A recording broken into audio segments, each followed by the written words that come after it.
Hello everyone, welcome to Level Up Learning. My name is Simran Gumber.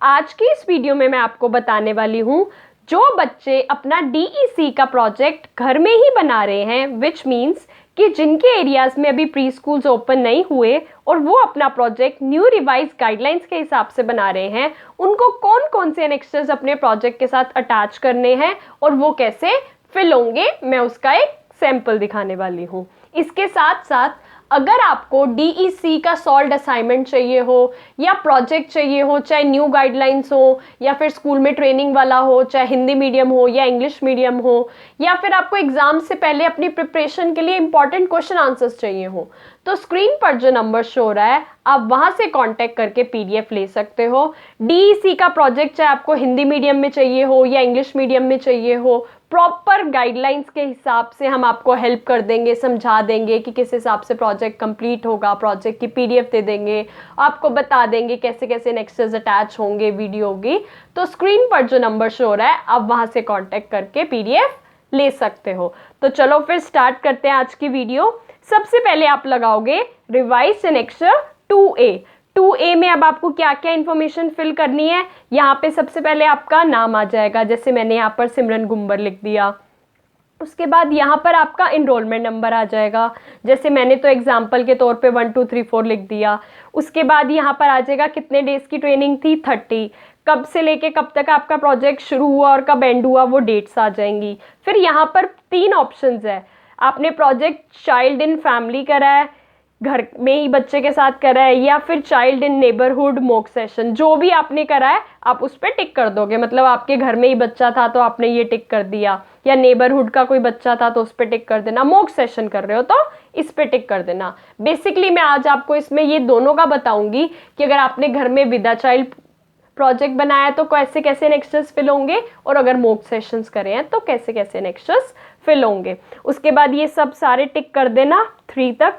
4A और 4B में अगर तो आपने विद अ चाइल्ड बनाया प्रोजेक्ट तो 4A टिक कर देना, अगर आपने मॉक सेशंस करे हैं तो 4B टिक कर देना.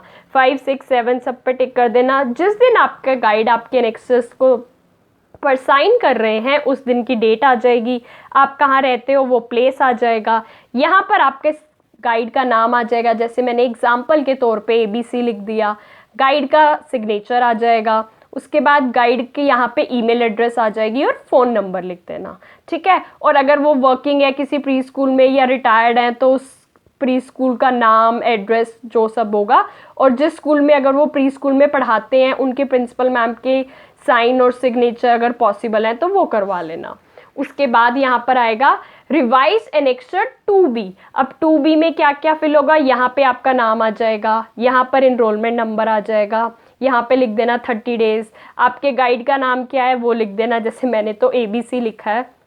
यहाँ पर प्रोजेक्ट किस दिन स्टार्ट करा, यहाँ पे प्रोजेक्ट किस दिन एंड करा. फिर वही अगर घर में प्रोजेक्ट बनाया है या नेबरहुड वाले बच्चों के साथ करवाया या मॉक सेशन, उस पर टिक कर देना. उसके बाद यहाँ पे 1 2 3 4 3 तक टिक कर देना. 4 अगर बच्चे के साथ बनाया तो 4A पे टिक कर देना, अगर मॉक सेशंस करें हैं तो 4B पर टिक कर देना. 5 6 अब अगर तो आप अपने प्रोजेक्ट की PDF बनाकर वो उसको अपलोड करते हो पोर्टल पर तो 7A टिक कर देना. अगर आप अपना प्रोजेक्ट हार्ड कॉपी दिल्ली मैदान गढ़ी में भेज रहे हो तो 7B टिक कर देना. उसके बाद यहाँ पे डेट आ जाएगी जिस दिन आपका गाइड प्रोजेक्ट चेक कर रहे हैं, मार्क्स लगा रहे हैं.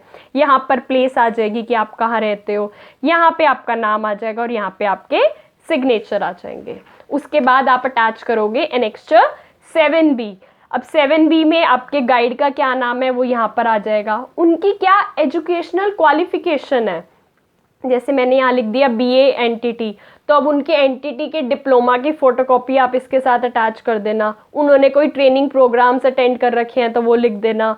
उनके पास कितने साल का टीचिंग एक्सपीरियंस है वो यहाँ पर लिख देना. अगर वो कहीं प्रेजेंटली वर्किंग है, किसी प्री स्कूल में पढ़ा रहे हैं तो वो बता देना, या रिटायर्ड हैं तो पहले एक स्कूल में थे, या जो भी उनकी डेसिग्नेशन थी वो सब आप यहाँ पर लिख सकते हो. यहाँ पर डेट आ जाएगी वही, फिर प्लेस आ जाएगा, यहाँ पर आपके गाइड का नाम, सिग्नेचर, यहाँ पर उनकी email ID and phone number लिख देना. और अगर पॉसिबल है तो वो जिस प्री स्कूल में पढ़ाते हैं उनके प्रिंसिपल मैम के साइन और सिग्नेचर. उसके बाद यहाँ पर आपका अटैच होगा रिवाइज एनेक्सचर 8B। अब इसमें आपको मार्क्स मिलेंगे, आपका नाम आ जाएगा, आपका एनरोलमेंट नंबर, कितने से कितने डेज तक, जैसे जो डेट्स हैं आपके प्रोजेक्ट की वो आ जाएंगी, उसकी ड्यूरेशन जैसे 30 डेज का काम था वो आ गया। अब आपको पता है फर्स्ट फेज में पहली वीडियो के 40 मार्क्स हैं, मान लो आपको 39 मिल गए। सेकेंड वीडियो के 10 मार्क्स हैं, मान लो आपको 9 मिल गए। तो फर्स्ट फेज में आपको आउट ऑफ 50 कितने मिल गए? 48। ठीक है, ये विदा चाइल्ड या मॉक सेशन दोनों के लिए सेम है। ये फेज 2 पे एक्टिविटी को प्लान करने के 10 मार्क्स हैं, एक्टिविटी को कैरी आउट करने के 10 मार्क्स हैं और रिपोर्ट लिखने के 10 मार्क्स हैं। अगर तो आप प्रोजेक्ट विद अ चाइल्ड कर रहे हो तो एक्टिविटी प्लान के भी मार्क्स मिलेंगे, कैरी आउट के भी मिलेंगे और रिपोर्ट के भी मिलेंगे।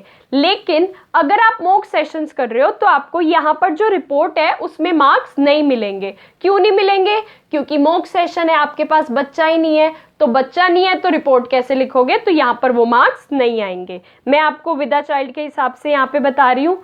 मान लो आपको फेज 2 की पहली एक्टिविटी में एक्टिविटी प्लान के 10 में से 9 मिल गए, कैरी आउट के 10 में से 9 मिल गए, रिपोर्ट लिखने के 10 में से 9 मिल गए, मतलब पहली एक्टिविटी में टोटल आपको 27 मार्क्स मिल गए।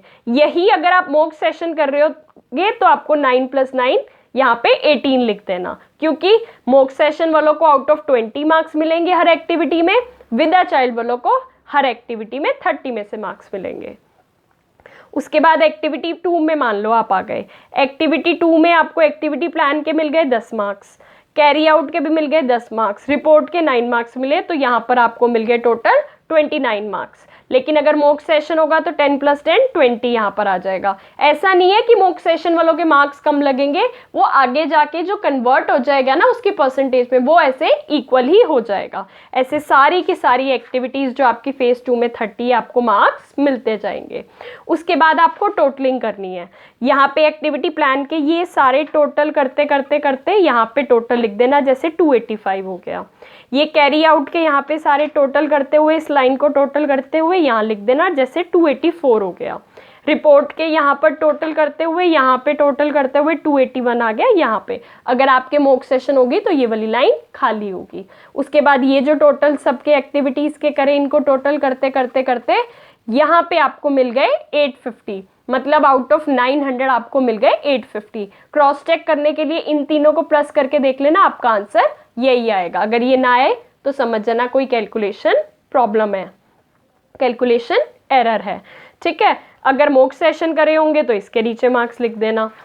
उसके बाद आ जाते हैं फेज 3 में। फेज 3 में आपको 5 दिन का करिकुलम बनाना है।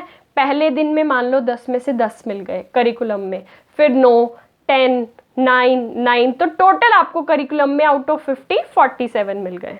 ठीक है, उसके बाद फेज 3 में ही आपको पता है आपको एक दिन में मिनिमम 3 मैक्सिमम 4 एक्टिविटीज़ करवानी होती है। मैं आपको 3 के हिसाब से बताती हूँ। सेम एक्टिविटी प्लान के 10 मार्क्स, कैरी आउट के 10 मार्क्स, रिपोर्ट के 10 मार्क्स। अगेन मॉक सेशन होगा तो रिपोर्ट वाला ये कॉलम खाली रहेगा। मान लो डे 1 में पहली एक्टिविटी में आपको यहाँ मिल गए 10 मार्क्स, कैरी आउट के मिल गए 9 मार्क्स, रिपोर्ट के मिल गए 9 मार्क्स, तो टोटल पहली एक्टिविटी में आपको मिल गया 28। ऐसी सेकंड में आपको ये टोटल करते हुए 29, पहले दिन की थर्ड एक्टिविटी में मिल गए 28, ऐसे ही चलता जाएगा।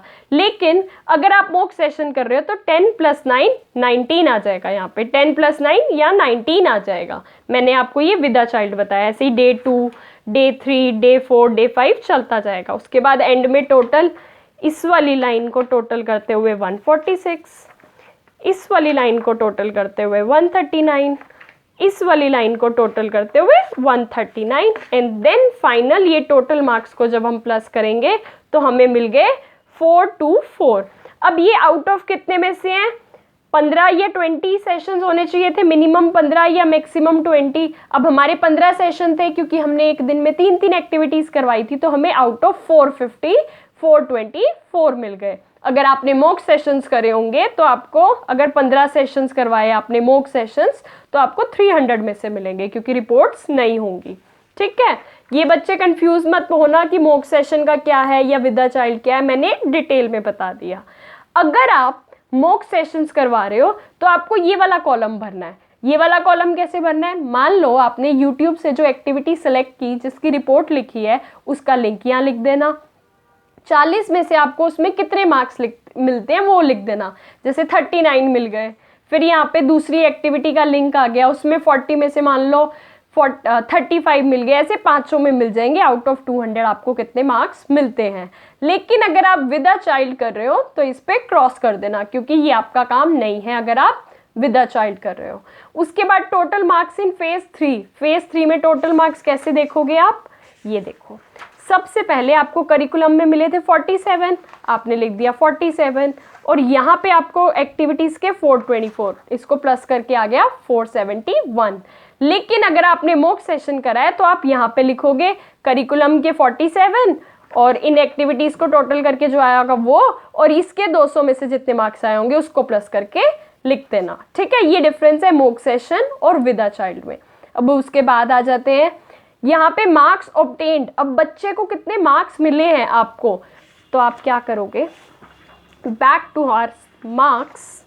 सबसे पहले फेज 1 में आपको कितने मार्क्स मिले थे, 48, यहाँ पे लिख दिया 48। फेज 2 में कितने मिले थे, 850, यहाँ लिख दिया 850। फेज 3 में टोटल कितने, 471 लिख देना, तो ये बन गए 1369। अगर मॉक सेशन होगा तो यहाँ पर नीचे जो आपने तीनों टोटल करे होंगे वो वाले मार्क्स यहाँ लिख देना। मैक्सिमम मार्क्स कितने थे, फर्स्ट फेज में 50, सेकंड में 900, थर्ड में 500, और इधर जब अगर आपके मॉक सेशंस वाले होंगे तो उसमें ये 200 मार्क्स और ऐड हो जाएंगे। तो ये आउट ऑफ 1450 हमें इतने मार्क्स मिले हैं। अब हमें पता है कि इस बार से क्या आया है न्यू रिवाइज गाइडलाइंस में, कि हमें जो प्रोजेक्ट के हमारा गाइड होगा उसकी परसेंट 30% होगी।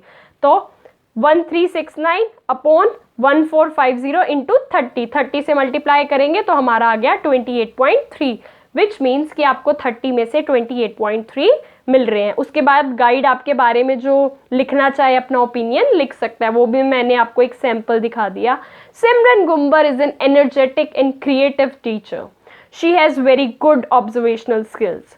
She has observe the videos in an efficient manner. मतलब जो भी आपका गाइड आपके बारे में लिखना चाहे ऐसे लिख सकते हैं। उसके बाद यहाँ पर डेट आ जाएगी जिस दिन आपका प्रोजेक्ट चेक कर रहे हैं गाइड, प्लेस आ जाएगी कि आप कहाँ पर रहते हो, आपके गाइड के सिग्नेचर और उनका नाम, अगर पॉसिबल है तो उनके प्रिंसिपल मैम का साइन एंड सिग्नेचर और स्टैम्प।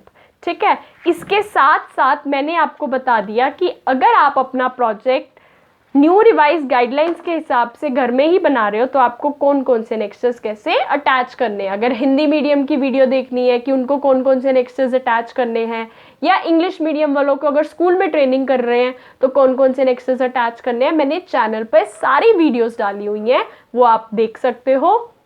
और DEC से रिलेटेड कोई भी सॉल्व्ड असाइनमेंट चाहिए हो, प्रोजेक्ट चाहिए हो, इंपॉर्टेंट क्वेश्चन आंसर चाहिए हो, या कोई भी हेल्प चाहिए हो कि मैम समझ नहीं आ रहा प्रोजेक्ट कैसे कंप्लीट करें, कैसे उसकी PDF बनेगी, कौन कौन गाइड हो सकता है, वो सब मैं आपकी मदद कर दूंगी।